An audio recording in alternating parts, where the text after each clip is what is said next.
Bismillahirrahmanirrahim. Assalamualaikum warahmatullahi wabarakatuh. Saya Dr. Aspalila alias pengerusi Esko Wanita, Remaja dan Kanak-kanak yang dikenali sebagai Warak Papisma. Kami terdiri daripada pelbagai bidang profesional, terutamanya bidang perubatan, pergigian dan kesihatan. Kami juga merupakan NGO yang bertanggungjawab memperkasakan golongan wanita, remaja dan kanak-kanak dengan membuat pelbagai program yang melandaskan pendidikan kepada golongan ini. Kita ketahui bahawa sebuah negara yang hebat itu sudah pasti berasal daripada keluarga yang hebat, dan sudah pasti keluarga yang hebat itu tunggaknya adalah daripada seorang wanita yang merupakan ibu yang mentadbir sesebuah keluarga. Marilah kita menjayakan program Warak, iaitu marilah kita like and comment Warak Inspirasi Masyarakat Sejahtera. Sabda Nabi SAW, sebaik-baik wanita adalah wanita solehah. Assalamualaikum warahmatullahi wabarakatuh.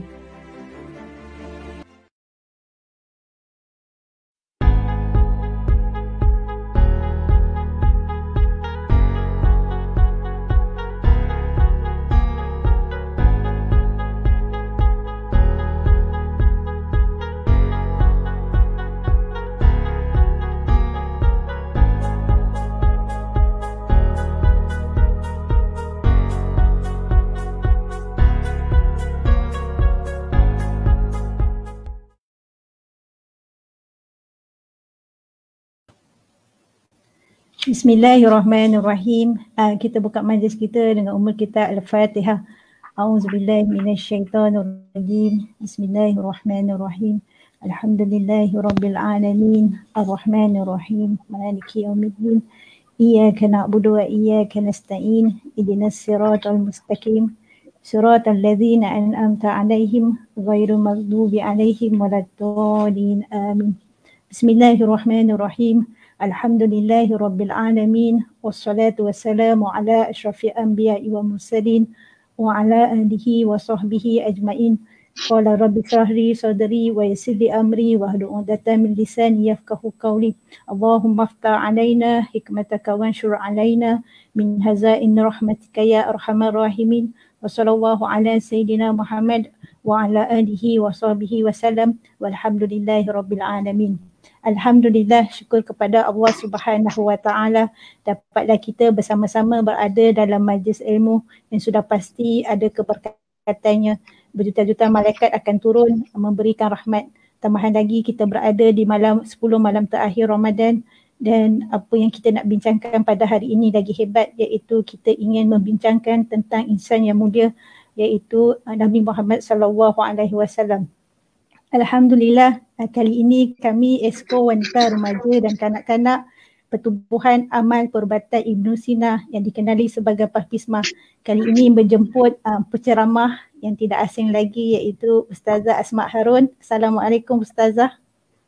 Waalaikumsalam warahmatullahi wabarakatuh. Apa khabar Doktor? Alhamdulillah, syukur. Hari ini kita akan berkongsi ya Ustazah. Berkongsi dengan tajuk membina keluarga syurgawi menurut cara Nabi SAW. Setiap orang memang menginginkan sebuah keluarga yang menjadi tempat kasih sayang dan dapat mendamaikan jiwa. Namun kita tidak terlepas daripada pelbagai ujian. Firman Allah Subhanahu wa Ta'ala dalam surah Ar-Rum ayat 21, wa min ayatihi an khalaqalakum min anfusikum azwajan litaskunu ilaiha wa ja'ala bainakum mawaddatan wa rahmah inna fi zalika laayatin liqaumin yatafakkarun. Di antara tanda-tanda kekuasaannya, dia menciptakan untukmu isteri-isterimu dari jenismu sendiri supaya kamu cenderung dan merasa tentram kepadanya, dan dijadikannya rasa kasih sayang. Sesungguhnya pada yang demikian itu benar-benar terdapat tanda-tanda bagi kaum yang berfikir. Alhamdulillah, saya rasa semua orang tak sabar untuk mendengar ceramah Ustazah Asma Harun. Sebelum tu saya ingin menyampaikan pesanan penaja. Sila like, share and comment page Warak Inspirasi Masyarakat Sejahtera dan page Ustazah Asma Harun. InsyaAllah kita akan membahagikan program kita ini pada 4 slot, iaitu pusingan pertama, kedua dan ketiga dan keempat. Dan pusingan pertama, ya, Ustazah sudah bersedia? InsyaAllah. InsyaAllah, okey. Ustazah, pada pandangan Ustazah, bagaimana Rasulullah SAW membentuk keluarga sakinah pada pandangan Rasulullah? Dipersilakan Ustazah. Subhanallah, Alhamdulillah, Allahu Akbar. A'udzubillahi minasyaitonirrajim. Bismillahirrahmanirrahim. Assalamualaikum warahmatullahi wabarakatuh. Alhamdulillah. Alhamdulillahi rabbil alamin. Hamdalillah. Salatan wa salaman ala Rasulillah. Sayyidina wa maulana wa habibina wa syafi'ina Muhammad ibn Abdillah wa ala alihi wa ashabihi awliyaillah. Alhamdulillah, tuan-puan yang dimati Allah sekalian, marilah sama-sama sekali lagi kita mulakan majlis ilmu kita dengan bacaan Ummul Kitab Al-Fatihah. A'udzubillahi minasyaitonirrajim. Bismillahirrahmanirrahim. Alhamdulillahi rabbil alamin. Ar-Rahmanirrahim. Malik yaumiddin. Iyyaka na'budu wa iyyaka nasta'in. Ihdinas siratal mustaqim. Siratal ladzina an'amta 'alaihim ghairil maghdubi 'alaihim waladdallin. Amin. Amin amin ya rabbal alamin. Subhanallah. Alhamdulillah, muslimin muslimat yang mati Allah sekalian, kita bertemu pada pagi yang barakah 22 Ramadan. Tinggal lebih kurang 8 hari ataupun 7 hari saja Ramadan. Pada tanggal 22 Ramadan ini, Allah temukan kita di salah satu taman syurganya, di salah satu majlis ilmu yang diangkat sebagai taman syurga Allah Subhanahu Wa Taala di bumi. Dan siapa yang mencintai taman syurga, siapa yang merindui taman syurga, yakni majlis ilmu di dunia, mudah-mudahan dia akan dirindui oleh syurga Allah yang sebenar. Dia benar-benar akan dipilih Allah untuk berada di taman syurganya sebenar. Subhanallah, muslimin muslimat dimati Allah sekalian, apa khabar semua yang menonton daripada FB page Ustazah Asma, kemudian FB page Papisma, kemudian yang menonton di IG. Subhanallah, anda menonton dan mendengar daripada mana ya? Walaupun di alam maya, mudah-mudahan kita tetap umpama seperti dalam satu tempat, dalam satu majlis. Mungkin boleh maklumkan, boleh tulis, saya tanya apa khabar semua, boleh jawab, boleh respon apa khabar semua, kemudian boleh respon sikit anda mendengar daripada mana. Masya Allah. Ustaz, saya nak taubat macam mana? Okey, ada yang tanya macam mana nak taubat. Alhamdulillah, insyaAllah. Nanti kita akan buat slot soal jawab umum bersama Ustazah Asma. Masya Allah, Alhamdulillah ada yang bagi respon. Okey, kita tuan-puan dengan bagi respon, dengan tulis komen tu, ia bukan saja-saja. Ada bahagian pahala untuk kalian. Bila kita respon, kita tulis komen, kita jawab soalan, kita masuk sama dalam perbincangan, maka engagement, reach, perkongsian kita ni akan semakin naik dan lebih ramai orang dapat notification. Mudah-mudahan kawan-kawan friend FB kalian juga dapat notification bila anda tinggalkan komen. Ini kita close page kan? Kita ke mereka yang admin? Kita. Okey, subhanallah, muslimin muslimat dimati Allah sekalian. Okey, nampak dah makin meriah. Terlebih dahulu saya ingin mengucapkan jutaan terima kasih kepada pihak penganjur. Penganjur majlis ilmu kita hari ini sangat special, iaitu Esko Wanita Remaja dan Kanak-kanak Warak. Pendeknya, short formnya adalah Warak, ya, anjuran Esko Wanita Remaja dan Kanak-kanak Pertubuhan Amal Perubatan Ibnu Sina Malaysia, Papisma. Pertubuhan Amal Perubatan Ibnu Sina, Perubatan Ibnu Sina Malaysia, Papisma. Subhanallah, moderator adalah Dr. Aspalilah alias. Subhanallah, terima kasih ya Dr. Aspalilah. Selaku Ketua Esko Wanita Remaja dan Kanak-kanak, Wara', Pertubuhan Amal Perubatan Ibnu Sinar Malaysia, Papisma. Dr. Asfalila Alias selaku moderator tadi merupakan Ketua Exco. Okey, yang kedua barisan ahli jawatankuasa Wara' Papisma. Seterusnya muslimin muslimat dimati Allah sekalian. Nama Papisma ni dah lama pun sebagai satu NGO lah, satu pertubuhan, satu gerakan yang dah banyak menyumbang kepada masyarakat secara sedar dan tidak. Banyak dah, saya rasa mungkin daripada universiti lagi Papisma ni dah wujud, dah lama, antara NGO yang lama. Papisma ni satu NGO yang glamour, pertubuhan yang glamour, yang telah banyak membantu dari sudut pembangunan keluarga Islam, bab remaja, bab kanak-kanak. Dan mudah-mudahan kita doakan Papisma semakin kukuh, semakin kuat, sentiasa disertai oleh lebih ramai ilmuwan, kan, penggerak-penggerak yang benar-benar ikhlas dalam perjuangan, dalam membawa kebaikan, dalam dakwah, dalam kebajikan dan semuanya. Dan kita mendoakan mudah-mudahan lebih ramai masyarakat kita mengenali dan menyokong perjuangan Papisma. Lepas ni boleh cari tuan-puan, amin amin alamin, boleh cari Papisma, nanti akan jumpalah maklumat tentang Papisma. Okey, subhanallah, muslimin muslimat dimati Allah sekalian. Terima kasih sudi hadir dalam perkongsian kita pagi ini. Dah lama juga, bukan lama sangatlah.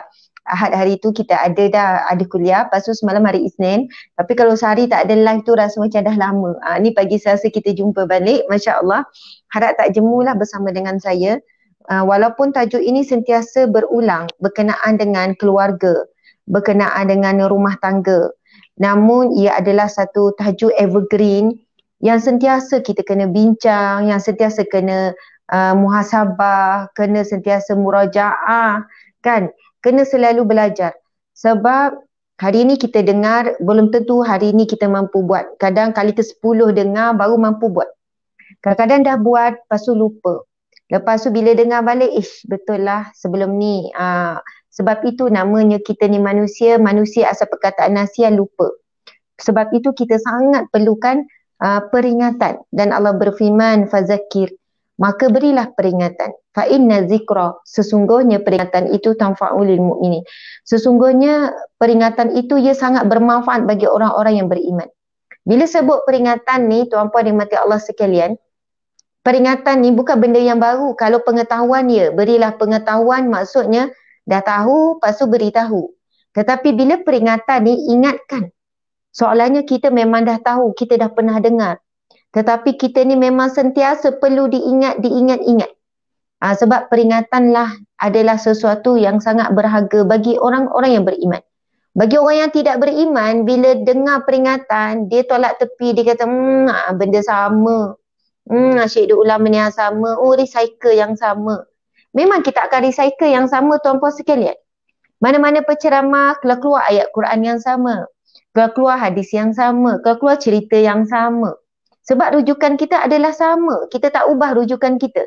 Rujukan kita Al-Quran, sunnah Nabi, hadis Nabi, kehidupan Nabi. Rujukan kita daripada sirah-sirah. Daripada sirah-sirah yang riwayat yang sahih. Sebab itu kita akan mengulang-ulang. Dan bagi orang yang beriman, dia tak akan jemu mendengar peringatan. Walaupun kata tak ada tajuk lain ke? Sikit tajuk rumah tangga. Ulang-ulang tajuk ni. Bagi orang yang beriman, Allah menyebut di dalam Al-Quran tadi peringatan. Berilah peringatan, sesungguhnya peringatan itu sangat bermanfaat. Sangat baik bagi orang yang beriman. Subhanallah, Allahu Akbar. Muslimin muslimat dimati Allah sekalian. Okey, sekarang kita akan pergi kepada soalan yang diberikan oleh Ustazah moderator, Doktor moderator kita, iaitu bagaimana contoh, kan, rumah tangga Rasulullah, pandangan Rasulullah terhadap sebuah rumah tangga. Allahu Akbar. Tuan-puan dimati Allah sekalian, ada satu firman Allah Subhanahu wa taala yang berbunyi, qala Allah taala, bismillahirrahmanirrahim, laqad kana lakum fi rasulillahi uswatun hasanah liman kana yarjullaha wal yawmal akhir wa zakarallaha katsira. Saya ulang lagi sekali, bismillahirrahmanirrahim. لقد كان لكم في رسول الله أسوة حسنة liman kana yarjullaha wal yawmal akhir wa dzakarallaha katsira. Sadaqallahul azim, yang bermaksud maka sesungguhnya pada diri Rasulullah itu, maka sesungguhnya bagi kamu pada diri Rasulullah sallallahu alaihi wasallam itu uswatun hasanah, satu contoh yang terbaik, satu contoh yang paling sempurna. Liman kana yarjullah wal yawmal akhir, bagi mereka yang berhajat, bagi mereka yang bercita-cita, bagi mereka yang berkeinginan untuk bertemu dengan Allah dan hari akhirat. Wa zakarallaha katsira, dan bagi orang yang banyak menyebut nama Allah sebanyak-banyaknya. Jadi tuan-puan dimati Allah sekalian, dalam firman Allah ini menyebutkan bagi orang yang bercita-cita nak bertemu dengan Allah dengan cara yang baik, bertemu dengan Allah dengan cara yang sejahtera, cara yang tenang, dengan cara yang selamat, bertemu dengan Allah di syurga, na'udzubillah, bukan di neraka. Subhanallah. Dan yang ingin berada di alam akhirat. Allah berfirman, kita semua mesti ada cita-cita nak hidup bahagia di akhirat. Kita nak juga bahagia di dunia. Tetapi yang lebih utama antara dunia dan akhirat adalah akhirat. Sekiranya untuk dapat kebahagiaan akhirat perlu menempuh derita dunia, maka ia sangat berbalut. Tapi barang siapa yang mencari bahagia di dunia dengan menggadaikan akhirat, maka ia dalam kecelakaan. Subhanallah. Namun yang paling gembira bila kita dapat kedua-duanya. Dek, komen ni tak bergerak daripada tadi. Kadang-kadang kena tengok. Tuan-puan yang dimati Allah sekalian, baiklah.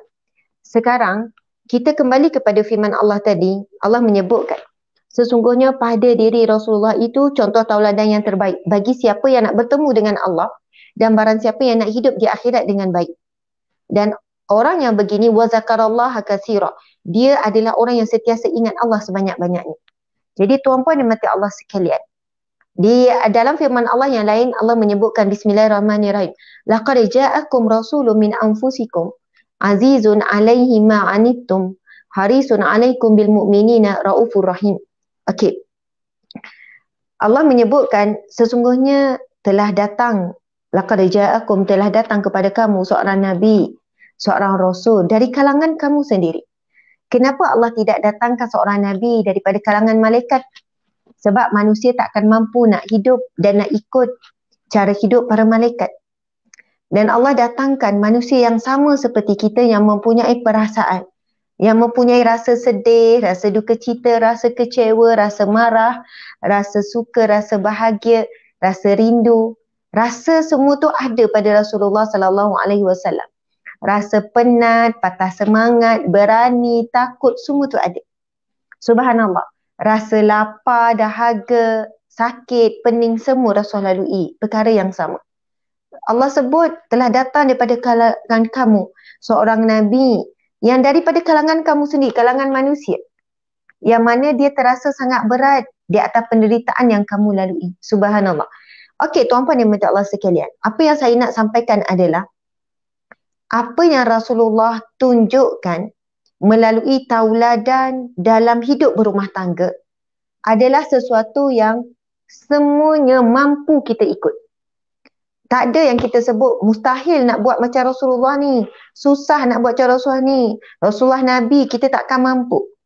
Dan bila kita baca kisah-kisah sirah Nabi SAW dengan isteri, kita dapati apa yang Rasulullah dan para isteri lakukan dalam rumah tangga sama macam kita. Dan apa yang Rasulullah buat, rupanya memang kita boleh buat. Jadi kalau siapa yang ingin bertemu dengan Allah dengan selamat, dengan bahagia, siapa yang nak dapat syurga Allah, cuba kita perhatikan apakah sunnah-sunnah Nabi dalam kehidupan rumah tangga. Sudah tentu perkongsian kita 1 jam ni takkan mampu pun nak menjawab. Takkan mampu nak list. Kalau saya rujuk buku ni, tuan-puan sekalian, ada 3 buku ni. Asam-garam Rumah Tangga Nabi yang nombor 1, Asam-garam Rumah Tangga Nabi yang nombor 2, lepas tu ada satu lagi Asam-garam Rumah Tangga Nabi yang ketiga, yang warna kuning. Ada beratus cerita, tuan-puan dimati Allah sekalian. Kalau siapa yang nak himpunan kisah-kisah rumah tangga Nabi ni, tuan-puan sekalian, belilah buku ni. Ni kempen buku awal-awal lagi ni. Siapa yang nak buku-buku ni boleh je order dengan kami, memang kami jual. Jual tu sebab apa tuan-puan sekalian? Kerana betapa nak berkongsi kegembiraan dan kebahagiaan bila kita kenal dan jatuh cinta kepada rumah tangga Nabi SAW. Contoh ya tuan-puan sekalian, saya baca tajuk saja, mungkin tak sempat nak kupas sangat.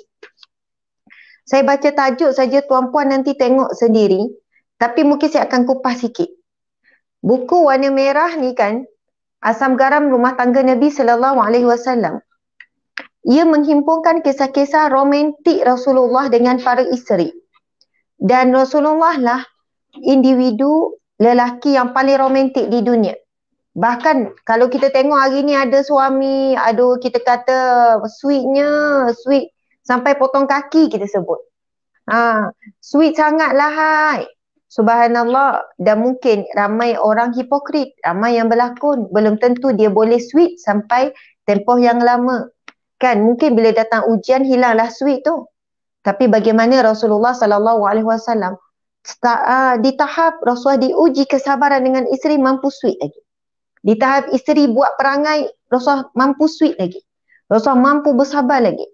Subhanallah, tuan-tuan dimati Allah sekalian, jika kita baca kisah rumah tangga Rasulullah dengan para isteri, kita boleh melihat tauladan yang paling utama yang Rasulullah tunjukkan, iaitu saling berebut untuk mendapat pahala. Berebut untuk dapat pahala, tuan-puan dimati Allah sekalian. Bukan saling menyalah ataupun saling menuntut hak. Tak berlaku dalam rumah tangga Rasulullah menuntut hak. Ya Rasulullah, hak-hak sekian. Rasulullah pula minta hak sebagai suami sekian. Tapi hari ini kita boleh lihat rumah tangga umat Islam hari ini yang saya takut adalah kadang-kadang daripada ceramah, kadang-kadang daripada penulisan yang menggalakkan saling menuntut hak. Tuntut ni. Sebenarnya kalau kita fokus kepada memberi hak, fokus buat kebaikan, fokus nak mencari pahala, insya-Allah kita akan dapat. Orang yang ikhlas, Allah akan balas. Di dunia lagi Allah akan balas. Tak tunggu di akhirat. Tuan-puan dan mata Allah sekalian. Kalau kita tengok dalam rumah tangga Rasulullah saling berebut-rebut untuk menjadikan rumah tangga sebagai ladang pahala. Bahkan mungkin berebut. Boleh jadi kita kalau dah faham konsep ni, kita berebut. Tak apa yang saya basuh pinggan hari ni. Bang, tak apalah bang. Saya basuh pinggan. Tak apa, bagilah saya pula. Saya pun nak pahala. Besar pahala ni membantu isteri. Buat kerja rumah ni besar pahala. Saya buat sunnah Nabi.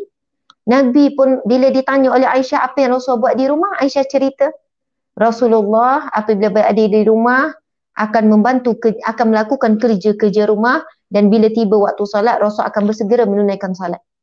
Rasulullah bila ada bajunya koyak jahit sendiri, kasutnya koyak jahit sendiri. Subhanallah, bukan kata isteri Rasulullah malas, tetapi Rasul nak tunjuk contoh kepada para lelaki, berebutlah dengan isteri dapat untuk buat pahala. Dan isteri pula berebutlah dengan suami. Bukan masing-masing, awaklah pula, tu anak berak tu, awaklah pula, itu anak ni tu, awaklah pula. Saya dah buat semalam, hari-hari saya masak, awaklah pula. Subhanallah, tuan-tuan dan mata Allah sekalian. Ya, biasanya kita memang saling macam nak melepaskan peluang, sedangkan di hadapan kita ada peluang untuk dapat pahala. Kalau kita faham konsep, kalaulah dapat suami yang pemalas ataupun isteri yang pemalas, sampai ketika kita kata, Ustazah, saya bukan tak nak berebut. Saya kalau boleh memang nak pahala banyak-banyak.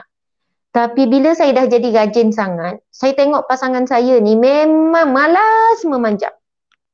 Kalau dapat berebut sama-sama, seronoklah. Tapi masalahnya memang takkan berebut Ustazah. Kan? Memang akan nasib saya je. Saya akan ubati bila kecewa begini dengan saya jawab. Ada satu hadis Nabi SAW yang bermaksud, Rasulullah SAW bersabda, khairukum, yang paling baik di kalangan kamu, anfa'u linnas, yang paling banyak manfaat kepada manusia. Saya kata, berapa tahun puan nikah? 10 tahun dah Ustazah, memang macam ni. Ya Allah, banyaknya pahala puan 10 tahun, puan beri banyak manfaat. Puan seorang manusia yang banyak manfaat kepada suami. Lepas tu kepada anak-anak. Hari-hari puan buat apa? Saya buat benda yang sama je puan. Ustazah, saya basuh pinggan, lipat kain, saya mop lantai, saya basuh ni, saya masak. Memang benda yang sama. Saya tanya puan, kalau puan seminggu boykot puan tak buat, apa jadi kat rumah? Seminggu Ustazah, saya tak jemur, saya tak lipat, saya tak masak semua. Apa jadi? Oh ya, alamaknya macam tokang pecah lah Ustazah. Macam ribut taufan lah. Baju tak ada lah nak pakai. Busuk lah rumah Ustazah kalau saya tak buat tu. Sampah siapa nak buang? Lepas tu lapar lah anak-anak saya. Nak makan macam mana? Busuk lah pamper anak. Suami saya memang takkannya bersihkan pamper anak tu. Kalau labuh macam mana pamper boleh takkan buat. Saya kata nampak tak puan? Masya Allah. Puan seorang manusia yang disebut dalam hadis Nabi yang sangat banyak beri manfaat. Kalau kita zikir untuk diri kita, kalau kita puasa untuk diri kita, solat pun untuk diri kita. Ibadah tu untuk diri kita. Tapi dalam hadis tu Nabi kata yang paling banyak beri manfaat kepada orang yang lain. Jadi puan orang yang disebut dalam hadis Nabi iaitu orang yang sangat terbaik. Dia kata macam tu ya Ustazah. Yelah puan, memanglah kalau kita tak boleh yang macam ni, kita ubati hati kita dengan cara macam ni. Kalau saya terus kata, puan kena bagi juga kerja pada suami tu. Puan jangan buat. Puan jangan buat. Kalau saya nasihat macam ni lah, tuan-puan sekalian, kalau macam ni, saya pun nasihat. Tak apa puan, puan buat dek je. Biar suami tu sampai buat. Biar suami tu lapar. Biar anak-anak lapar. Biar anak tu menangis. Biar suami buat. Agak-agak apa berlaku? Bergaduh besar tuan-puan sekalian. Isi ni akan jawab suami. Yang suruh saya buat macam ni, Ustazah Asma. Sebab dia kata kalau tak buat macam ni, lagi tu awak jadi malas. Ustazah Asma suruh saya ni. Sebab itu kadang-kadang tuan-puan sekarang memang kena bijak. Kalau dah dapat ujian hidup dia dapat suami pemalas kan, memang kena bagi motivasi kat isteri ni supaya dalam keadaan tersebut dia masih jadi wanita yang bahagia. Dia tu okey tak apa, lepas aku buat je, aku fokus je, aku buat je kerana Allah. Aku tak ada rugi pun. Sebab orang baik tak pernah rugi. Orang rajin tak pernah rugi. Dan esok ni kalau dibukakan himpunan pahala di masyarakat, mungkin inilah pahala yang paling banyak. Belum tentu pahala puasa, pahala solat, belum tentu lagi. Mungkin pahala aku buat kerja ni lah yang boleh membawa aku ke syurga. Jadi lepas tu kan, buat dengan girang, buat dengan seronok. Sampai ketika mungkin suami dah pelik. Awak tak pernah bebel saya dah ya? Tak apalah bang, rezeki saya dapat banyak pahala melalui kerja ni. Mudah-mudahan ni cara saya masuk syurga. Awak pula fikirlah cara awak nak masuk syurga macam mana. Mungkin suami masa tu tersentak. Makan dalam awak ni. Ya, saya dah tak nak fikir dah. Kan saya bebel-bebel awak, saya marah-marah, saya mengungut, saya mengungkit. Hilang pahala saya. Kemudian awak pula sakit hati. Sekarang saya fokus, biarlah saya buat. Saya anggap ini ladang pahala saya. Saya nak bahagia dunia, saya nak bahagia akhirat. Saya nak jadikan inilah laluan saya ke syurga. Inilah laluan saya ke syurga. Awak kena fikir laluan awak ke syurga. Saya nak jumpa awak juga, tapi awak kena fikirlah. Subhanallah. Mungkin lama-lama suami mai terasa kan, dan atau kerana keikhlasan kita, kerana kita dah faham tentang didikan Allah pada kita tu, akhirnya Allah campak rasa bersalah. Suami pun datang, yang awak rehat hari ni satu hari, saya buat semua. Biar betul bang. Yelah, saya pun nak juga laluan ke syurga. Subhanallah. Mudah-mudahan tuan-puan dan mata Allah sekalian. Kalau saya baca sikit kan kandungan dalam buku ni, diceritakan bagaimana Nabi dan isteri berkongsi makanan. Kongsi ni kongsi betul-betul tau. Mana tempat isteri gigit, situ Rasulullah gigit. Kongsi bekam minum air, mana tempat minum air, situ. Kita mungkin kongsi juga gelas. Tanya tu kan, gelas ni tak ada gelas ni kan puasa kan. Mungkin kita tanya juga, yang awak minum kat mana tadi gelas ni? Situ-situ bang, ada bekas tu. Okey, pusing. Rupanya takut kena tempat yang sama. Rasulullah pula terbalik. Rasulullah tanya, di bahagian mana? Di bahagian itulah yang Rasulullah nak makan, nak gigit sama, di bahagian itulah Rasulullah nak minum. Okey, nak kata tahap romantik Rasul bukan sekadar potong kaki ni, bukan sampai kecil manis ni kan. Memang romantik sangat-sangat. Yang kedua, Maimunah hendak ikut cita rasa makan suami. Wahai para isteri sekalian, jangan kecewa. Kalaulah kita asyik makan apa selera suami. Kita kata, Ustazah, saya suka masak lemak, cili padi, saya orang Negeri Sembilan lah. Tapi suami tak suka. Suami orang Kelantan. Kelantan suka manis. Jadi nasiblah kahwin orang Kelantan. Masaklah nasi kerabu, yelah masakan dia lah. Tuan-puan dimati Allah sekalian, mana-mana isteri yang buat begini, anda sebenarnya sedang mengikuti sunnah para isteri Nabi. Sunnah ummahatul mu'minat. Jadi janganlah kita rasa macam alahai beban. Lama-lama insya-Allah tiba-tiba suami pun beli makanan kesukaan kita. Dan kita buat benda ni of course dapat pahala, bukan saja-saja. Kan? Kita kata Ustazah, saya tolak tepi keinginan saya. Sebab apa? Saya pun nak ikut sebagaimana isteri Nabi pun buat perkara yang sama. Contoh lain lagi, Aisyah dan Saudah berperang makanan. Okey, ini cerita dalam bab keluarga yang bermadu kan. Berperang makanan tu sebenarnya berlumba-lumba untuk memberikan makanan yang terbaik.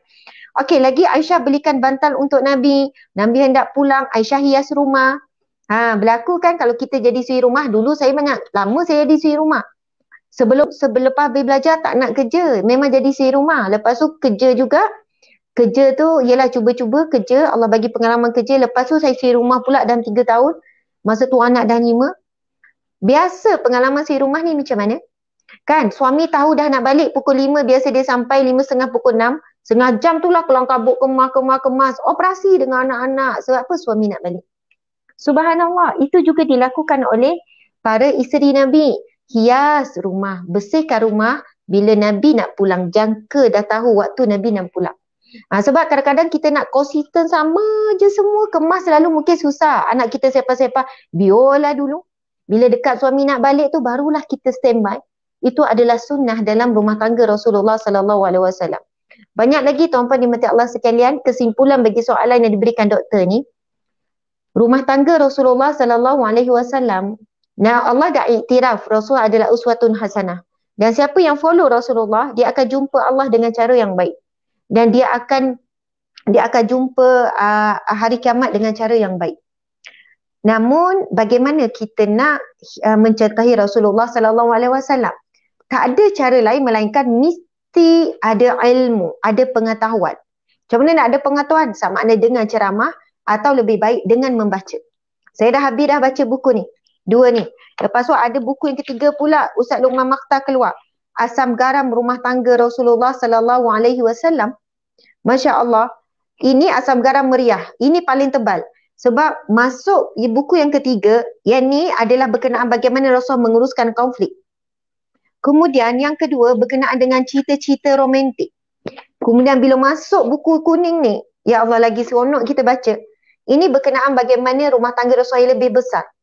Rasul dengan cucu, Rasul dengan menantu, Rasul dengan besan, Rasul dengan anak.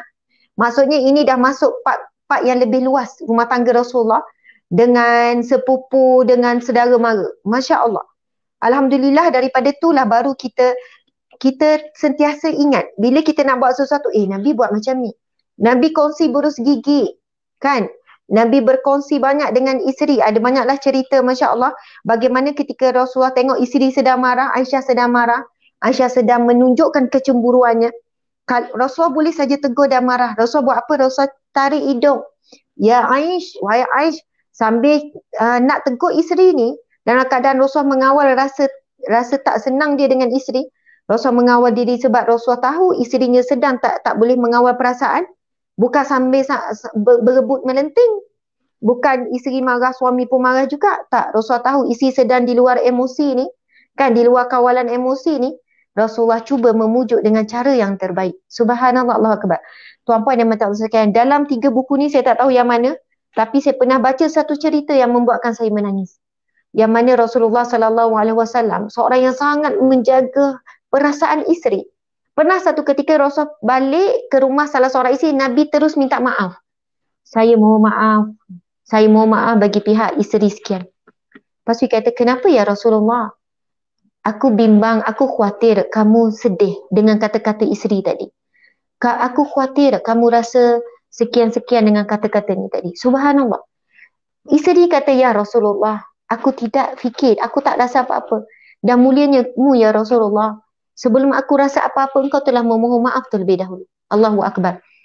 Adakah kita dalam rumah tangga saling berebut minta maaf? Bang, saya minta maaf. Suami pun, tak, saya patut minta maaf dengan awak. Tapi ramainya isteri minta maaf dengan suami, bang minta maaf. Tahu pun nak minta maaf. Ataupun, bang saya minta maaf. Yelah, saya maafkan.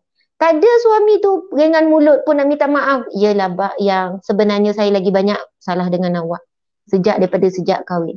Kita mesti berebut. Berebut minta maaf, berebut nak belanja makan. Kat kedai makan tu biar kat kaunter tu bergaduh. Bukan bergaduh tak nak bayar. Ada orang bergaduh, awak lah bayar. Saya dah bayar makan buka puasa gitu. Awak lah pula. Awak kan baru dapat bonus. Kan awak dapat IC IC awak belum sentuh. Saya tahu. Dah bergaduh kat meja makan. Yang sepatutnya berebut lepas ni, yang tak apa, abang bayar. Bang, bagilah sayang bayar. Sayang nak dapat pahala bagi makan berbuka puasa. Tak apa yang, duit yang tu simpan ke lain. Ini abang bayar. Ui, berebut macam tu, Masya Allah. Datang beratur kat belakang. Bayar kami juga, bayar kami juga. Kan? Tiba-tiba orang lain nak masuk. Lepas ni kalau kita faham konsep ni, berebutlah tuan-puan dan mati Allah sekalian. Ini adalah sunnah kehidupan Rasulullah SAW. Wallahu alam, kita pergi kepada soalan kedua. Alhamdulillah, syukur kepada Allah SWT kerana Ustazah telah menjawab soalan pertama. Sebelum ni saya rasa agak mustahil untuk kita menjadi seperti Nabi SAW, tetapi sebenarnya tidak mustahil.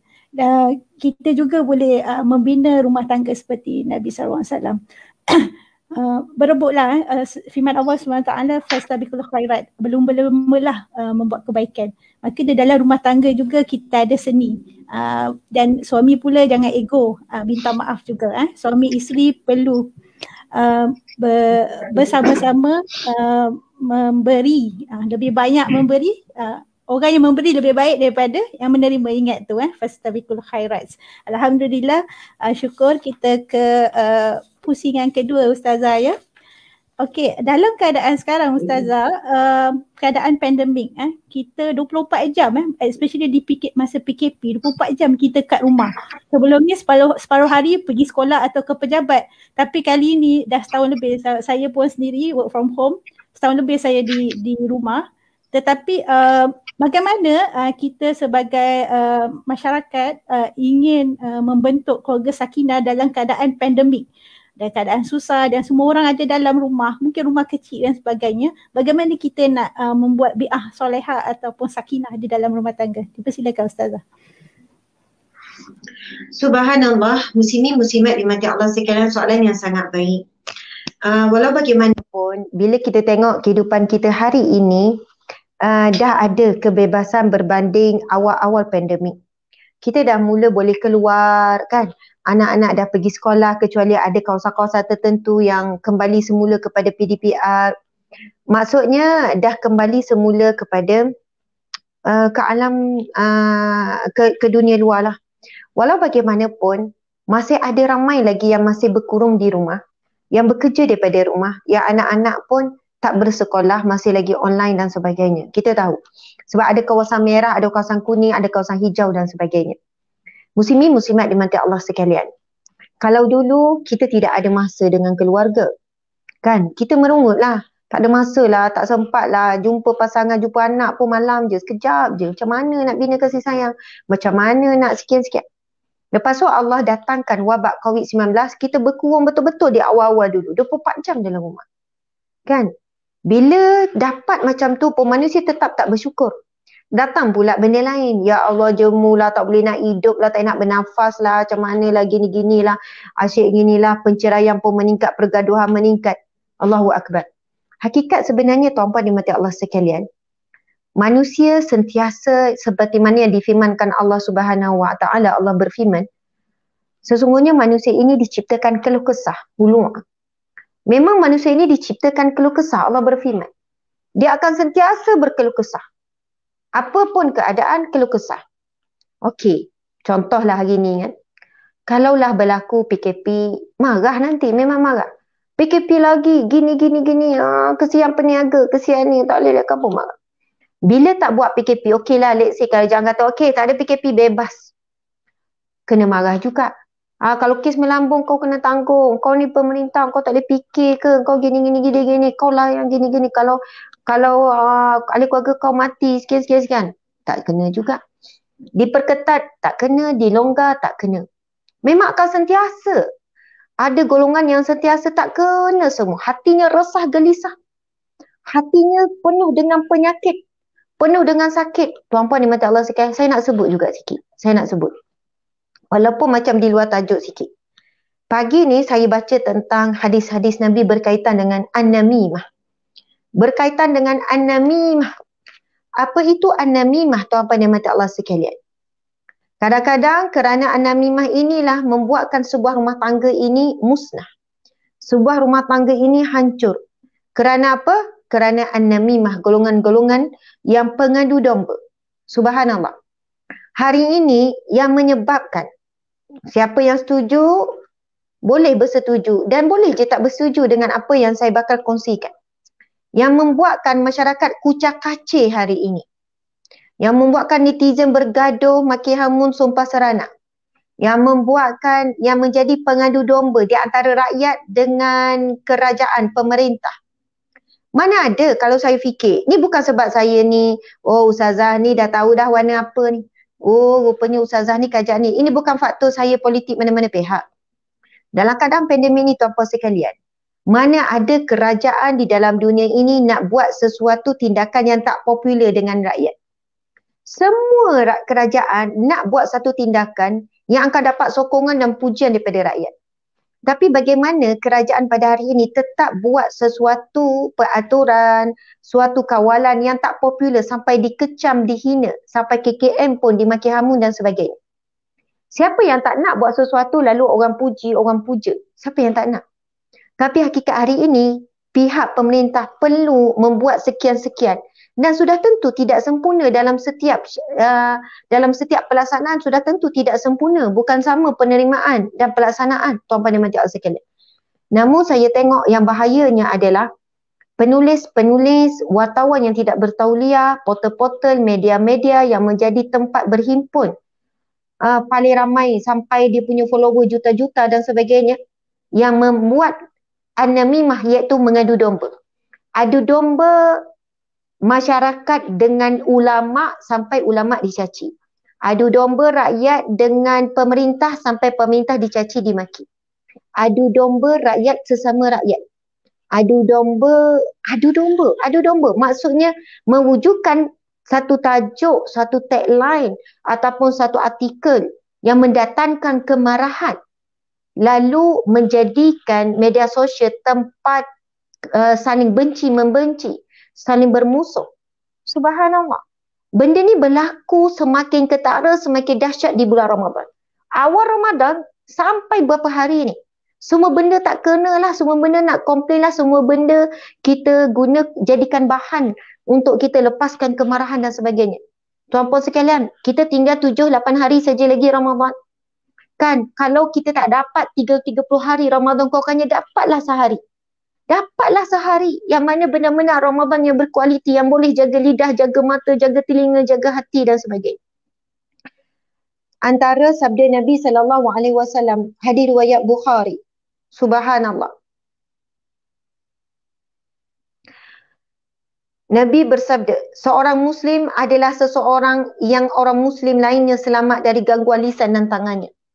Nabi sebut, ciri-ciri orang yang Islam, ciri-ciri Muslim yang sebenar, antaranya adalah lidah, lisan dan tangannya selamat daripada menyakiti Muslim yang lain. Okey. Disebutkan dalam firman Allah surah Al-Qalam ayat 10 hingga 11.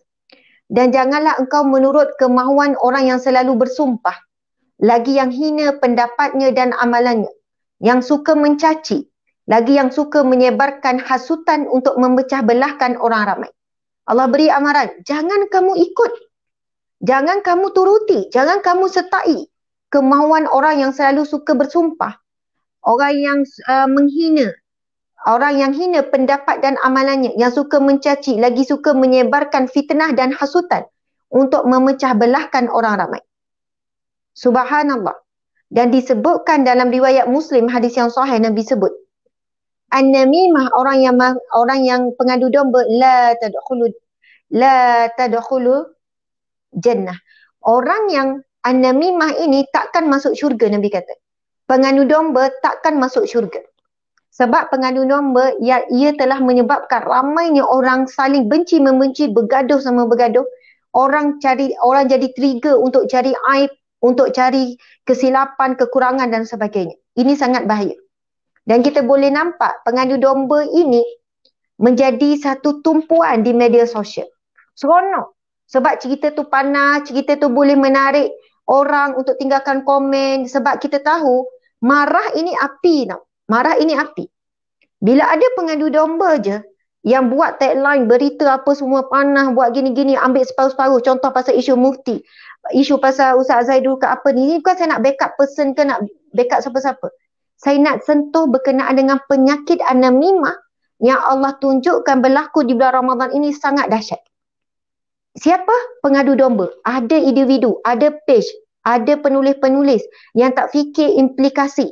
Yang penting dapat rating, yang penting ramai orang share, yang penting dia dapat income. Tuan-puan sekalian, mereka tu sanggup buat apa saja supaya hari-hari ada gosip, hari-hari ramai, hari-hari mereka itu trending. Ikutlah kalau saya nak sebutkan. Pen merah ke, bukan mudah dok main. Apa ni, bulan ke, bulan ke, matahari ke, apa lagi?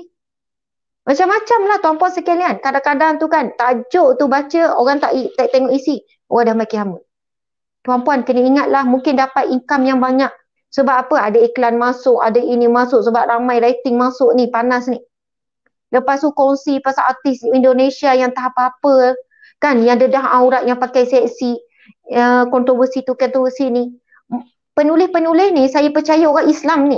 Kan, Siakat Keli ke apa ke, semuanya orang Islam ni. Portal-portal ni. Tapi telah menyebabkan umat Islam hilang pahala. Kalau kita kata, okey, individu tu yang buat pasal. Tapi kalau tak ada disangsikan ini, tak adalah ramai-ramai berjemaah hilang pahala kerana maki hamun dan sebagainya. Subhanallah.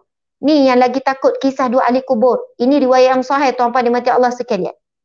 Diceritakan di dalam hadis lain daripada Abdullah bin Abbas radhiyallahu anhu, Nabi sallallahu alaihi wasallam melalui dua buah kubur, kemudian Nabi berkata, sesungguhnya kedua-dua ahli kubur ini sedang diazab. Nabi sebut, sesungguhnya dua orang ahli kubur ini sedang diazab. Hadis ini menceritakan tentang azab kubur. Lalu Nabi menyambung lagi. Dan keduanya bukanlah diazab kerana perkara yang berat untuk ditinggalkan. Nabi kata dua orang yang dalam kubur sedang diazab ini bukan diazab kerana perkara yang susah sangat nak ditinggalkan. Bukan perkara yang berat. Yang pertama, dia tidak membersihkan diri daripada air kencingnya. Tak bersihkan betul-betul daripada air kencingnya. Dan yang kedua, Nabi kata, dan sedang yang kedua, berjalan ke sana kemari menyebarkan namimah, menyebarkan adu domba. Pergi sana, bawa cerita, pergi sini, bawa cerita, hari-hari duduk nak update, hari ni cerita siapa? Hari ni nak cerita pasal siapa pula? Kalau cerita yang tak sensasi, tak naik rating. Kena cerita benda yang sensasi. Cerita tentang aib orang, keburukan pemerintah, kesilapan itu, kesilapan ini. Sampai mufti pun nak dibahamnya. Sampai ulama pun nak dibahamnya. Kan, cerita-cerita aib manusia-manusia biasa. Tak cukup cerita arti Malaysia, cari pula arti Indonesia. Supaya sama-sama kecam juga tak pasal-pasal. Allahu Akbar, na'udzubillah min zalik, muslimin muslimat di mata Allah sekalian. Nampak keuntungan di dunia. Tapi nanti menyesal sungguh-sungguh dalam kubur lagi dah diazab. An-namimah, iaitu pengadu domba. Sebab itu kadang-kadang saya sendiri kan, kadang nak tulis benda yang betul ni, tulis nak benda yang betul. Kadang nak tulis benda yang nahi mungkar ni. Tapi kan tak jadi, dah tulis panjang, tak jadi post. Sebab apa? Kan nanti takut bimbang, ada orang yang tak di luar kawalan emosi, mari pula lepaskan kemarahan. Bimbang kita yang mencetuskan walaupun nak tulis yang baik-baik. Tapi kadang tu tulis jugalah tuan sekalian demi untuk menegakkan kebenaran, nak menegur ni. Nak menegur apa ni, kemungkaran ni. Subhanallah, Allahu Akbar. Okey, minta maaf saya menyelik tu. Saya nak sebut, bila berlaku pandemik, lepas tu banyak duduk dalam rumah, banyak masa dengan telefon. Lepas tu banyak juga suami isteri bergaduh kerana isu semasa yang dalam telefon ni. Kadang tak sefahaman isu semasa. Kadang-kadang leka dengan telefon sebab leka duduk baca komen tu 1 jam duduk baca komen je. Okey, hari ni isu semasa apa pula? Oi, semua portal dia pergi komen, semua portal dia tengok. Lepas tu akhirnya jadi bergaduh dengan suami. Saya kata, awak ni tak habis-habis dengan telefon. Ini bang, isu ni geramlah saya. Memanglah dia ni. Suami pun marah, awak ni tak habis-habis cerita pasal orang. Awak ni, ini pasal penting lah. Ini berkaitan dengan kita lah, pasal rakyat lah gini-gini. Iyalah, tapi awak sampai tak urus anak-anak, sampai lapar tak masak bubur gini-gini. Itu kalau isteri. Suami pula buat hal dia pula dengan telefon. Akhirnya ibu bapa nak senang kerja, dia pun bagi anak telefon dalam duduk satu rumah tapi tak ada komunikasi. Semuanya berada di luar rumah walaupun duduk di satu bilik. Walaupun duduk di satu ruang tamu, tapi masing-masing fikiran, hati, jiwa semua berada di luar rumah. Semua communicate dengan orang luar. Na'udzubillah min zalik.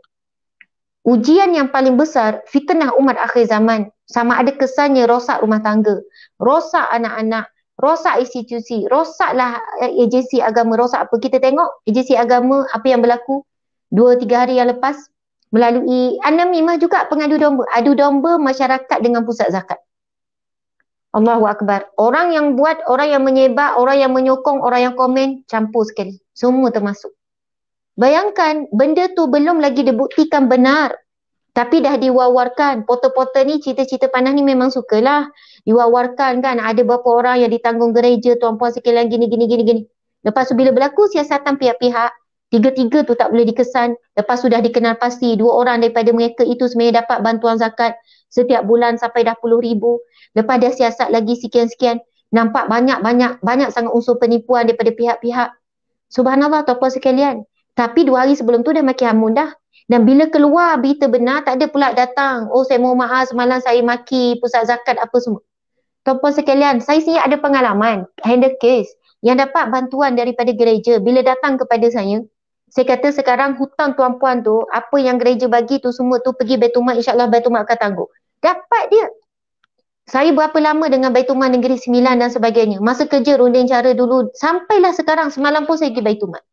Tapi bila saya tengok keluar berita macam tu, banyak mana sumpah seranah terhadap Baitul Mal.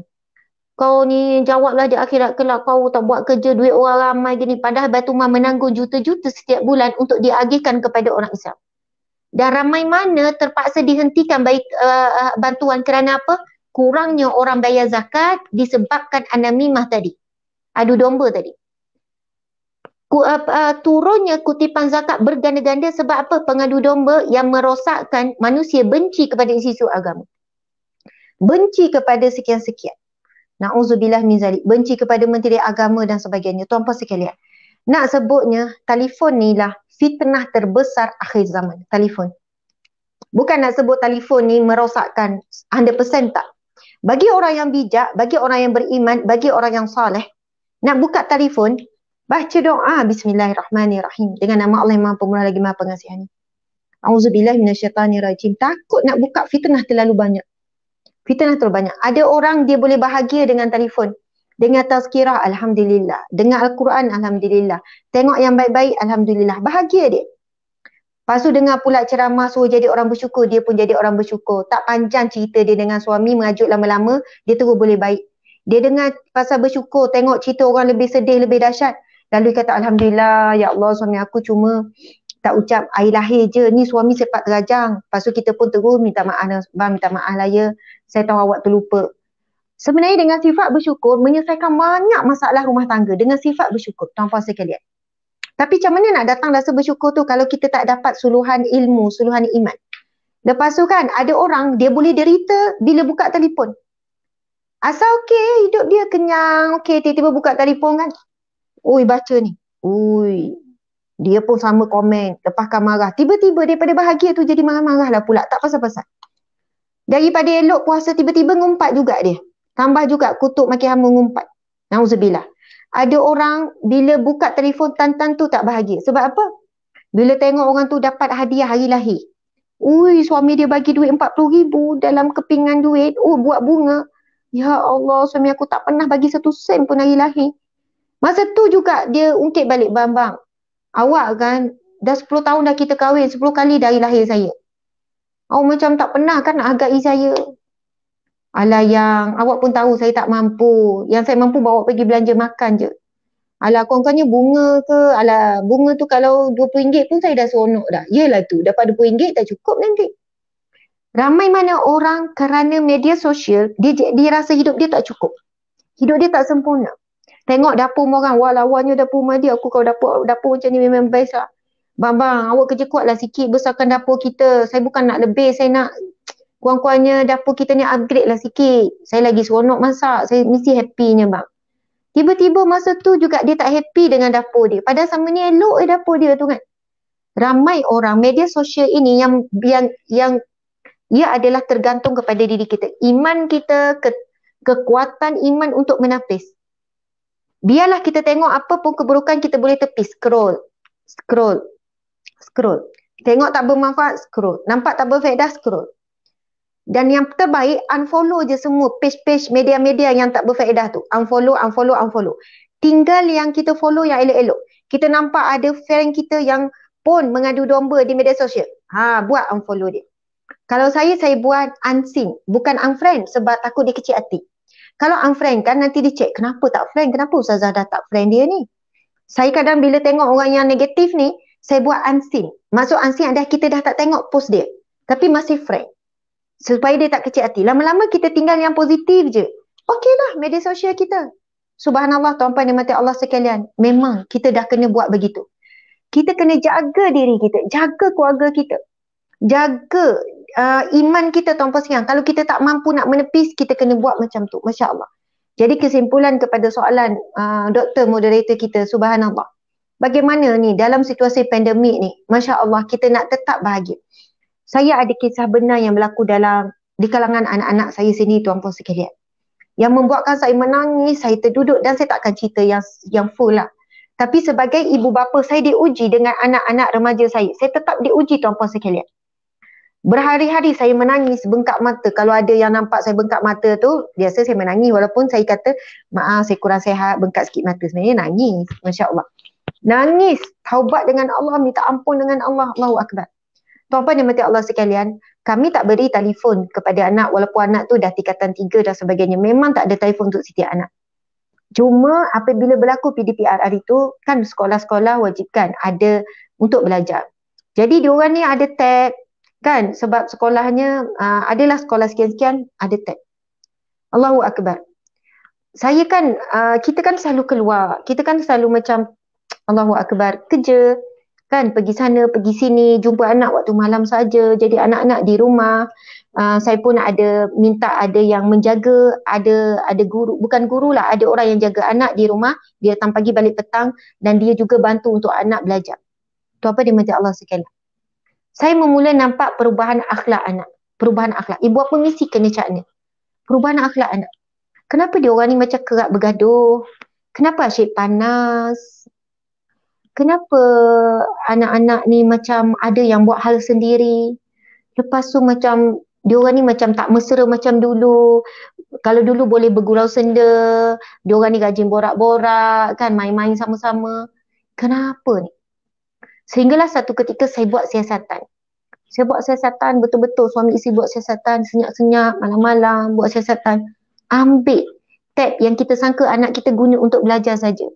Sehinggalah saya jumpa sesuatu yang saya terduduk, saya kata, ya Allah, apa yang aku pesan pada ibu bapa di luar sana dalam ceramah aku parenting, apa yang aku pesan yang aku sedang diuji, ya Allah. Saya rasa, ya Allah, saya terduduk menangis sampai bengkak mata dengan suami. Saya kata, kalau Allah uji kita bang, melalui rezeki kita mungkin kuat. Allah uji kita sangat, tetapi bila Allah uji anak, ini adalah ujian yang paling berat.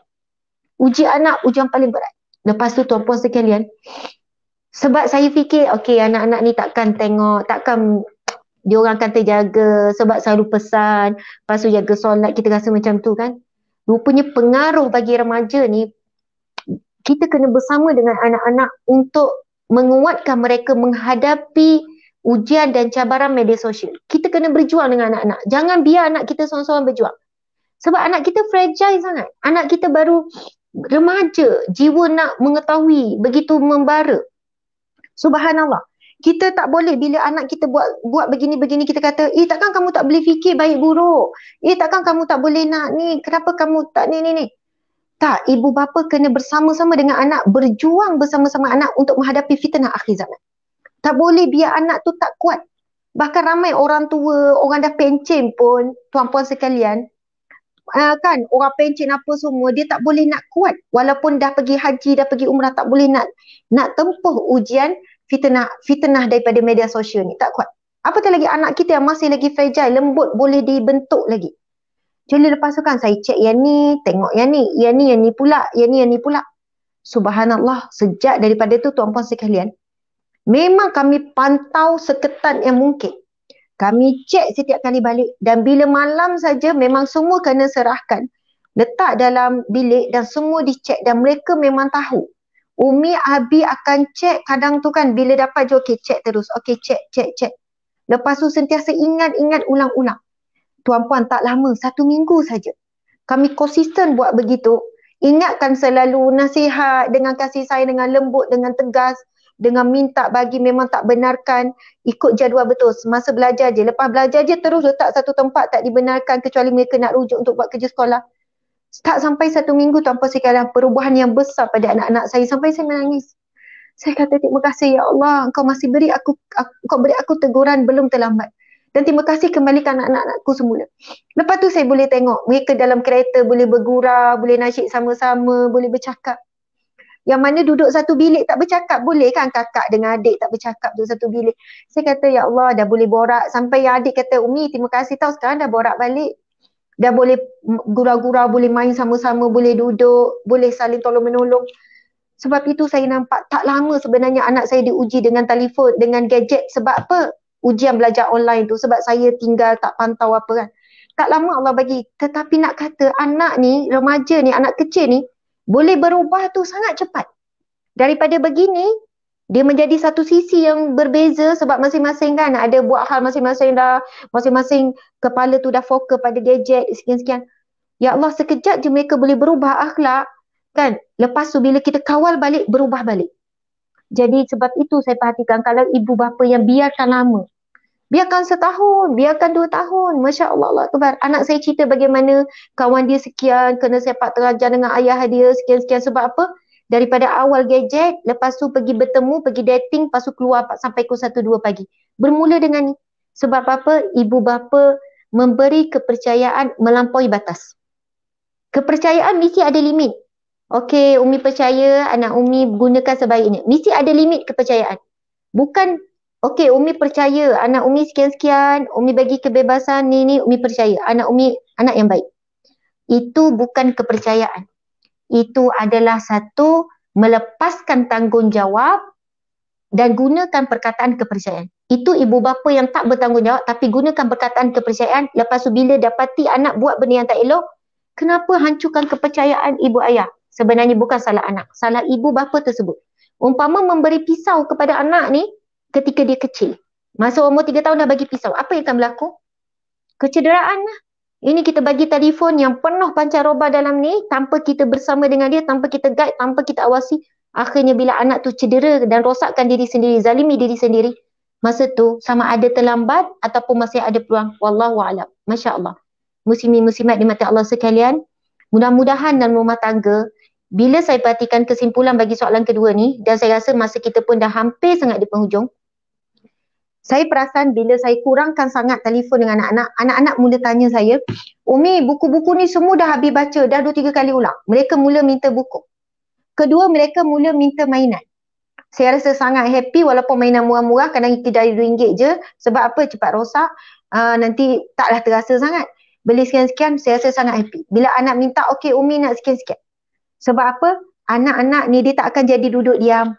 Kenapa tu? Tak tahu buat apa. Takkan. Manusia Allah ciptakan anak kita ni lagilah dia nak buat sesuatu. Bila kita limitkan dia dengan telefon, automatik dia akan nak buat tu. Bila dia orang tengok kedai buku, Umi kedai buku ni, singgah kejap. Lepas tu yang ni kan, okey dah baca. Sampai buku dewasa pula dia baca. Buku Bonda No, buku cerita-cerita, saya kata Alhamdulillah, Subhanallah. Jadi tuan-puan dimati Allah sekalian, sebenarnya memang tak cukup dengan kita kata Ustazah, kita dah amalkan zikir, dah baca Quran. Itu namanya baja. Kalau pada sebatan pokok, itu baja. Tetapi kalau racun lebih banyak, baja pun tak guna. Baja dah tak bermanfaat, baja pun dah tak kuat. Contoh kita kata Ustazah, saya tak sangka anak saya macam ni. Dia jaga solat Ustazah, dia baca Quran. Ustazah dia pun zikir. Saya tak sangka dia buat benda yang terkutuk ni. Tuan-puan dan puan-puan sekalian, pokok letak baja tapi racun pun letak. Baja letak, racun letak. Baja letak, racun letak. Walaupun jumlah yang sama, tetap pokok tu akan mati. Percayalah. Sebab racun boleh matikan pokok dalam 1 kali racun dah mati. Tapi baja kena letak hari-hari, siam hari-hari. Itu pun belum tentu pokok tu kuat, pokok tu sihat. Tapi racun, cukup sekali racun boleh matikan pokok tu. Jadi tak cukup tuan-puan sekalian dalam kehidupan seharian kita. Kita nak tanam keimanan, ibadah, selawat, dosa, selawat, zikir, Al-Quran saja. Itu belum cukup lagi, melainkan kena seiring amar ma'ruf, suruh kebaikan, nahi mungkar, cegah kemungkaran. Bersama-sama. Kemungkaran ini bila dilakukan, ia lebih dahsyat kesannya. Kan, lebih lama berdiam di dalam hati berbanding amal soleh yang kita lakukan, zikir, Al-Quran dan sebagainya. Maksud saya kena buat sebaiknya seiring. Ustazah, anak Ustazah berapa lelaki berperempuan? Anak saya 7 orang. 3 lelaki, 4 perempuan. sama dengan jumlah anak Rasulullah sallallahu alaihi wasallam. Kan? Anak empat anak saya 7 orang lah, subhanallah. Yang bongsu namanya Fatimah. Yang sulung tingkatan 3, lepas tu ada tingkatan 1 lelaki, lepas tu ada darjah 6 perempuan, ada darjah 4, darjah 4, 7, 8, 9. Okey, darjah 4 lelaki. Anak saya selang bunga. Perempuan laki, perempuan laki, perempuan laki, perempuan laki, laki, perempuan, perempuan. Macam tu lah. Jadi dia ada semua age tu ada yang dah remaja, ada yang kanak-kanak. Jadi tuan-puan dan mata Allah sekalian, kalau saya marah anak, marah, saya bukan tak marah. Ada marah, ada waktu terlebih marah. Saya cepat-cepat akan doa Rabbi habli minas solihin. Itu tips saya lah tuan-puan sekalian. Bukan saya tak diuji, mesti diuji. Mesti diuji dengan anak-anak. Yang bercakap lagi diuji tuan-puan sekalian. Bila saya marah, saya ada kecewa dengan sikap anak. Kan bila saya marah, saya akan cepat-cepat Rabbi habli minas solihin. Rabbi habli minas solihin. Rabbi habli minas solihin. Sebab saya takut apa yang saya marah tu jadi betul. Apa yang saya sebut ketika marah tu jadi betul. Jadi bila saya marah, saya kadang-kadang terlepas cakap, bukan saya tak maki hamun tuan-puan sekalian, tapi kadang kata-kata kita tu kan, kita sebut sekian-sekian, saya takut sangat, saya akan cepat-cepat doa. Doa tu tak kuat-kuat pun tak apa, lepas tu doa sendiri-sendiri. Lepas dah marah, Rabbi habli, urut dada, Rabbi habli minas solihin. Maksudnya apa? Itu doa Nabi Ibrahim alaihissalam, surah As-Saffat ayat 100. Boleh cari surah As-Saffat ayat 100. Rabbi habli minas solihin, maksudnya adalah, wahai Tuhanku, kurniakanlah bagiku anak yang soleh. Sebab doa tu very simple, itu yang saya suka. Mudah. Rabbi habli minas solihin. Rabbi, wahai Tuhanku, habli, kurniakan bagiku minas solihin, anak yang soleh. Jadi lepas macam, bukan jadi tiket boleh marah. Oh, jadi bolehlah marah-marah ya, lepas tu doa. Tak, sebenarnya doa tu sebenarnya nak merawat hati kita supaya tak terlebih marah. Bila kita macam nak cakap, nak sambung lagi marah, lepas tu Rabbi habli minas solihin. Jadikanlah anakku anak yang soleh ya Allah. Jadikanlah anak yang baik ya Allah. Rabbi habli minas solihin. Namanya budak-budak, kanak-kanak, subhanallah, namanya remaja. Kita pun pernah, takkan mereka ini terus jadi baik, terus jadi sempurna. Saya percaya semua ibu ayah akan diuji dengan anak-anak. Cuma bagaimana kita menguruskan ujian tersebut. Banyakkanlah doa atau apa sekalian, lagi-lagi bulan Ramadan. Tengok muka anak tu kan, Rabbi habli minas solihin, sebut je. Tengok daripada jauh, kita duduk baca Quran, dia tengah main-mainan. Kita tengok dia, Rabbi habli minas solihin, ya Allah, jadikan anakku ni anak yang soleh ya Allah. Masa sujud dalam solat, kan, sujud tu sebut Rabbi habli minas solihin, terbayang muka anak-anak, terlintas nama anak-anak, jadikanlah anak-anakku anak yang soleh. Kan, kalaulah lepas tu satu lagi doa yang subhanallah saya suka baca, Allahumma hafazna bima hafazta ibadakas solihin. Saya baca juga untuk suami saya, Allahumma hafazna bima hafazta ibadakas solihin. Maksudnya, ya Allah, peliharalah. Subhanallah, saya amat selalu sejak Ustazah bagi tahu, terima kasih Izfarhana. Betul, sebenarnya saya dah jumpa ramai wanita, isteri-isteri yang bagi tahu saya, Ustazah, sejak saya beramal dengan Rabbi habli minas solihin, perubahan yang besar pada anak-anak saya.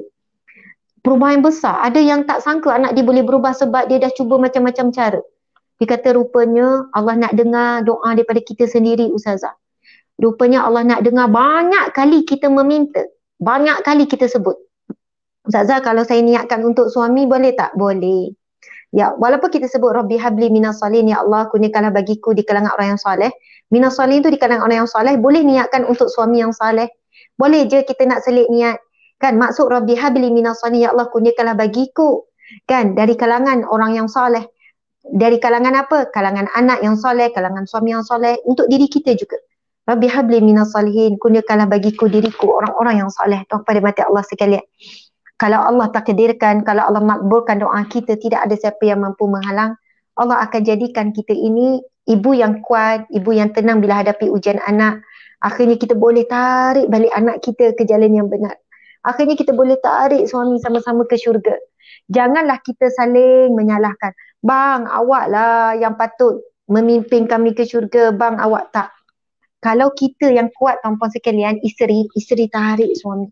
Bang, jom bang, tak apa. Kita orang yang paling banyak manfaat. Esok di padang mahsyar kelak, asbab kita ahli keluarga boleh masuk syurga. Kita tak akan menyesal dengan ajakan kita di dunia. Kita tak akan merungut. Bang, kalau saya tak ajak awak qiyamul lail, awak tak ada nak qiyamul lail kan? Kalau tak, saya lah yang mula dulu baca ilmu, awak tak baca lah. Kalau saya tak zikir, awak pun tak zikir lah. Janganlah kita merungut kebaikan. Jangan sekali-kali. Kita cuba jaga lidah kita, tuan-puan sekalian. Syaitan bagi orang, hawa nafsu dan syaitan bagi orang yang baik, dia tak ada dah bisik. Kau jangan zikir, kau jangan ilmu, kau jangan al-kafiyah Jumaat, kau jangan sedekah. Tak. Syaitan takkan dah bagi orang baik-baik macam tuan-puan sekalian ni. Syaitan dia takkan kau jangan taat suami. Tak ada. Tak ada. Bagi orang peringkat dia dah sebati dengan kebaikan, syaitan naik lagi level jarum dia. Nafsu naik lagi jarum bisikan dia. Dia biar je kita sedekah-sedekah. Kita buat baik pada suami. Tapi dia akan masuk jarum apa? Supaya kita tidak sabar, kita mengungkit, kita nak balasan segera di dunia. Ini disebut dalam firman Allah, sesungguhnya manusia itu tergesa-gesa. Ingin dapat segera hasil amal ibadahnya di dunia. Ingin segera permintaannya di dunia. Kita tak tahu bahagian Allah simpan untuk akhirat. Bukan semua kebaikan kita di dunia Allah terus balas di dunia, tak. Allah banyak sebahagian besar untuk dibalas di akhirat. Sebab itu tolong jangan tergesa-gesa untuk dapat kebaikan daripada kebaikan yang kita buat. Jadi tuan-puan yang macam saya, jangan sampai kita ni dah buat baik banyak ni, bertahun, berbulan ni. Duk ajak suami, akhirnya kita sebut, bang, awak ni asyik saya je, sikit saya. Kalau tak saya awak ni, Allahu Akbar. Masa tu syaitan bertepuk, berjaya akhirnya. Berapa bulan dia jadi isteri yang baik, berapa bulan dia gini-gini, akhirnya dia rosakkan dengan merungut. Dengan dia mengungkit. Tuan-puan sekalian, kalau kita mengungkit dan merungut dengan niat, kalau kita sebut kebaikan kita dengan niat mendidik, tak ada masalah. Ini beza. Contoh seorang ibu kata, nak, masa mak mengandungkan kamu dulu, kamulah yang paling teruk alahan. Dan paling teruk, paling susah bersalin kamulah. Ini bukan merungut. Ini nak bagi kesedaran kepada anak tentang teruk dan susahnya ibu bapa ni. Tapi kalau ayat, kau ni kan tak bersyukur kan? Aku dulu susah payah mengandungkan kau ni lepas itu lain tuan-puan sekalian. Itu bukan mendidik, itu memang mengungkit, merungut. Memang dia dalam keadaan dia tidak redha. Subhanallah. Tapi kalau sebut, bang, awak ingat tak? Awak ingat tak dulu masa awak teruk berhutang dulu, awak banyak hutang, awak ingat tak? Saya keluarkan semua simpanan saya untuk bantu awak. Suami pun cakap, oh awak ngungkit. Langsung tak, itu bukan ngungkit tuan-puan sekalian. Itu adalah ingin memberikan kesedaran. Ngungkit lain. Awak tu bila nak belanja saya, asyik saya je belanja awak. Faham? Nampak perbezaan. Sebab apa? Bila saya sebut macam tu, ada orang tanya, Ustazah takkan tak boleh sebut langsung Ustazah? Boleh, tapi dengan niat mendidik, dengan ayat mendidik. Masya Allah, Allahu Akbar. Mudah-mudahan perkongsian kita hari ini mendapat manfaat, mendapat kebaikan. Masya Allah, lebih kurang berapa orang ni Syirah? Kadang-kadang buat macam Ustaz Ari dulu, tulis kertas. Lebih kurang dalam berapa orang yang hadir sama, saya tak tahu. Okey, Masya Allah, campur dengan campur dan Instagram dalam 2,500 lah yang melihat sama. Mudah-mudahan dalam ramai-ramai ini ada yang kebaikan untuk saya. Saya tahu ada soalan seterusnya daripada doktor kan. Namun doktor, saya pun ada temu janji lain pukul 11 dengan klinik, saya perlu sampai. Saya pun rasa tak boleh nak buka Q&A. Cuma kesimpulannya tuan-tuan dan mata Allah sekalian, Masya Allah, untuk anak-anak, untuk diri kita dan suami, doa adalah senjata yang paling utama. Usaha, ya usaha, betul usaha. Tapi kadang-kadang kerana doa tu kita jadi kuat berusaha. Sebab itu ada kalau mukamak kata nak tahu doa kita makbul atau tidak, antara ciri-ciri tanda-tanda doa makbul apabila kita diberi kekuatan untuk berusaha. Subhanallah. Sebab itu saya selalu pesan, kalau kita, Ustazah macam mana nak dirajin Ustazah, macam mana nak dirajin saya ni macam ada sifat malas. Saya kata doa. Doa Ustazah, alah Ustazah doa pun malas. Allahu Akbar. Kalau gitu tak dapat nak tolong. Saya kata doa, ada doa supaya kita tak dimalaskan. Allahumma inni a'udzubika minal hammi wal hazan wa a'udzubika minal ajzi wal kasal wa a'udzubika minal jubni wal bukhli wa na'udzubika min ghalabati dain wa qahri rijal. Tuan-tuan sekalian, cari doa ni, doa ini doa untuk bebaskan beban hutang, doa daripada tak nak berlaku sedih dalam hidup. Doa ini juga awak tak pasang kan. Doa ini juga adalah doa untuk supaya kita jadi orang rajin. Saya selalu, kadang saya pesan, kalau malas macam mana pun, malas jangan pun doa. Walaupun doa dalam malas, insya-Allah Allah akan dengar. Walaupun doa tu terpaksa. Kadang-kadang, ya Allah, jadikanlah aku orang yang rajin, ya Allah. Jadikan aku malas, ya Allah, jadi aku orang rajin. Contohlah kan. InsyaAllah kalau Allah makbulkan dan akhirnya kita jadi orang yang berusaha dan akhirnya kita jadi orang yang rajin. Tuan-puan yang mati Allah sekalian, itu hadis Nabi. Ad-du'a silahul mu'minin. Nabi kata, doa adalah senjata bagi orang mukmin, orang beriman. Bila sebut senjata, senjata ni apa? Biasa guna senjata untuk pertahankan diri. Guna senjata untuk lawan musuh. Musuh kita siapa? Nafsu. Musuh kita siapa? Syaitan. Musuh kita siapa lagi? Kan minal jinnati wan nas. Daripada jin dan manusia. Manusia selalu bisik benda yang tak elok, tulis benda tak elok. Itu musuh-musuh kita tu. Jadi Nabi sebut ad-du'a silahul mu'mini, doa adalah senjata bagi orang yang beriman. Senjata ni dia jadi senjata juga jadi perisai kita. Orang nampak kita ada senjata tak beranilah nak buat sesuatu kan. Jadi kita ni sedang lawan benda yang tak nampak. Jadi lawannya adalah doa. Doa pun tak nampak. Bagaimana Allah jaga, bagaimana Allah makbulkan. Musuh kita syaitan tak nampak, jin kafir tak nampak, nafsu tak nampak. Manusia yang bisik kejahatan tu kita tak nampak. Nampak macam elok tapi bisik kejahatan. Jadi lawannya doa. Doa juga tak nampak. Tak ada masa berdoa, tiba-tiba doa naik, lepas tu macam tu settle masalah. Tak. Sebab itu banyak kalau berdoa, walaupun dalam bahasa Melayu, dalam bahasa apa pun tuan-tuan dimati Allah sekalian. Untuk suami, untuk di sini, untuk anak-anak, dan itu juga ditunjukkan dalam rumah tangga Rasulullah sallallahu alaihi wasallam. Rasulullah bila jumpa isteri, kan hadiah yang termahal, Rasul suka doakan isteri. Bila sakit, Rasul duduk di sebelah, Rasul mendoakan. Rasul jaga rawat isteri dan Rasul doakan. Masya Allah. Dan saya pernah jumpa keluarga yang Masya Allah. Ini tutup cerita lah ni, tutup ya. Ada sebuah keluarga ni, rare sangat duduk di KL. Masa tu saya dalam satu program. Lepas tu saya tengok ramai orang yang macam ihtiram dia, muliakan dia. Orang panggil Ustazah, mohon doa Ustazah, macam tu lah. Ini cerita dalam 8 tahun lepas kot, masa tu saya kerja JAKIM lagi. Saya ingat saya jumpa dia di IKIM. Lepas tu kan, sampai satu ketika saya solat zuhur, saya duduk sebelah dia. Masa ni saya bukan penceramah, saya bukan siapa-siapa, saya penjawab awam. Tak kenal pun.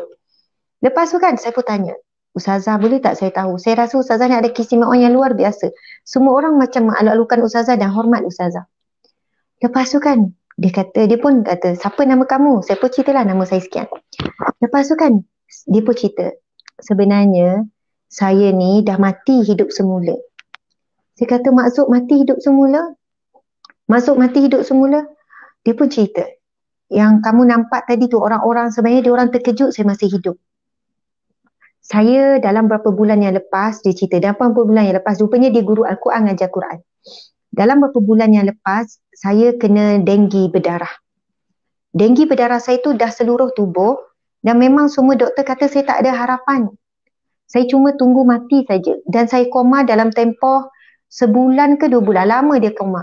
Koma dah tempoh yang sangat lama. Dan memang seluruh tubuh saya denggi berdarah tu memang semua dah pembuluh darah dah pecah macam-macam lah. Memang doktor tak bagi harapan langsung. Memang tunggu masa untuk dicabut, semua itu bantuan saja. Dan tempoh tersebut saya koma Ustazah. Dia panggil saya Asma macam itulah. Saya koma. Dalam tempoh saya koma, saya macam dah berada di alam lain dan saya percaya saya sudah mati.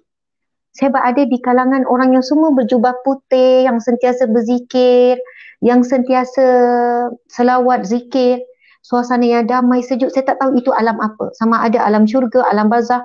Tetapi semua wajah yang putih bersih. Sebab itu sebenarnya saya ingat saya sudah berada di alam barzah, saya sudah mati. Subhanallah. Subhanallah. Dia kata kemudian, Masya Allah, sampailah satu ketika, pendek cerita, saya pun dah tak ingat cerita detail dia.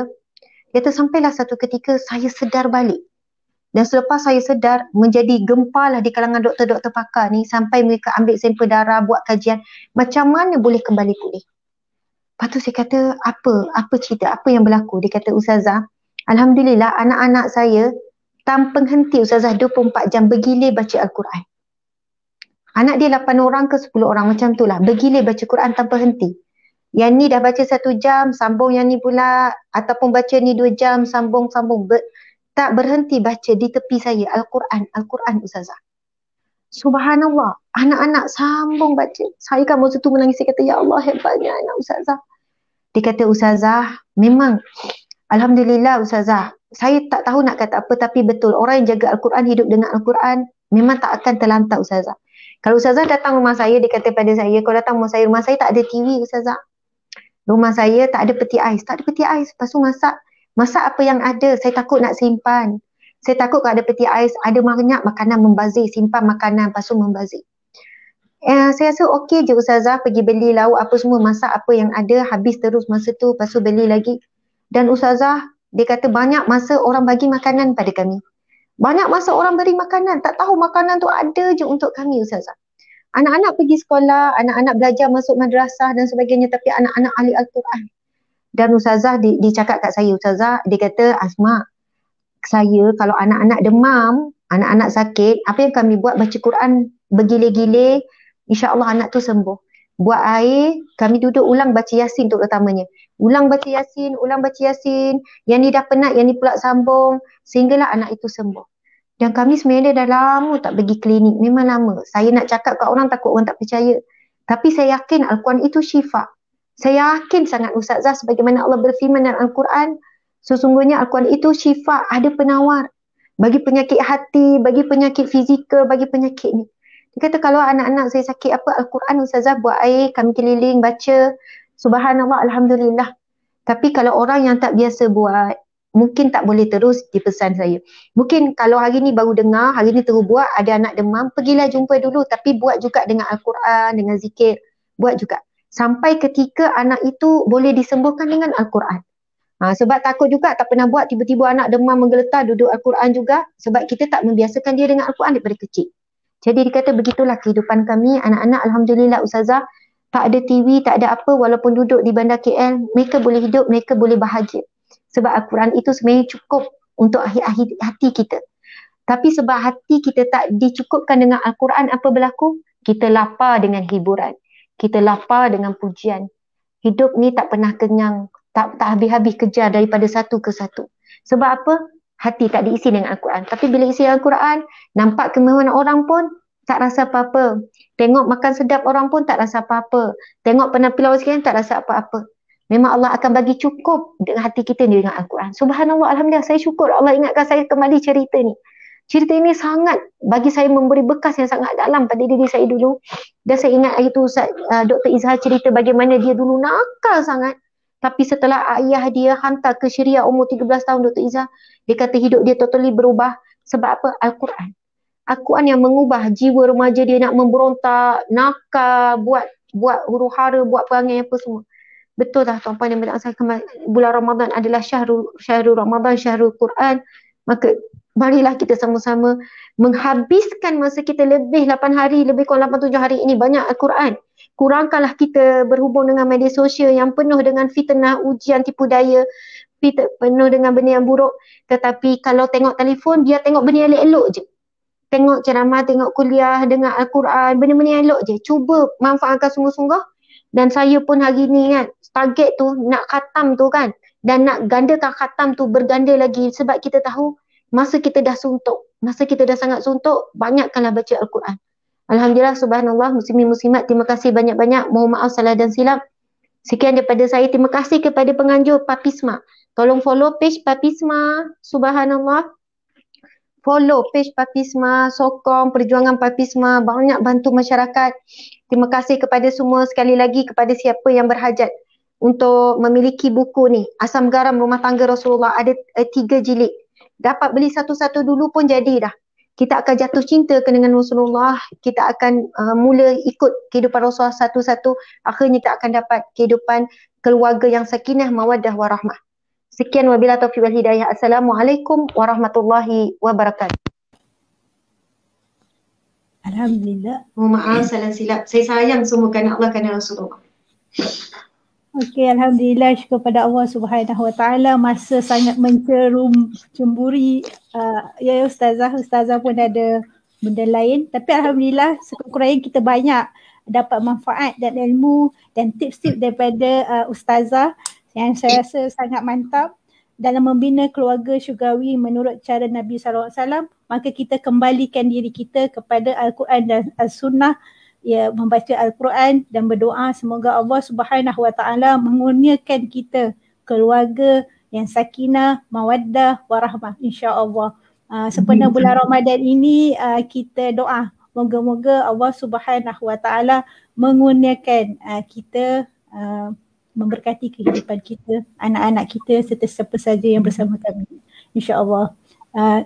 Kita tutup. Sekali lagi kami ingin mengucapkan terima kasih, jutaan terima kasih kepada Ustazah kerana menerima jemputan kami dan membantu kami dan mewawarkan program-program yang kami akan lakukan selepas ini insya-Allah. Assalamualaikum warahmatullahi wabarakatuh. Terima kasih semua. Waalaikumsalam warahmatullahi wabarakatuh. Alhamdulillah.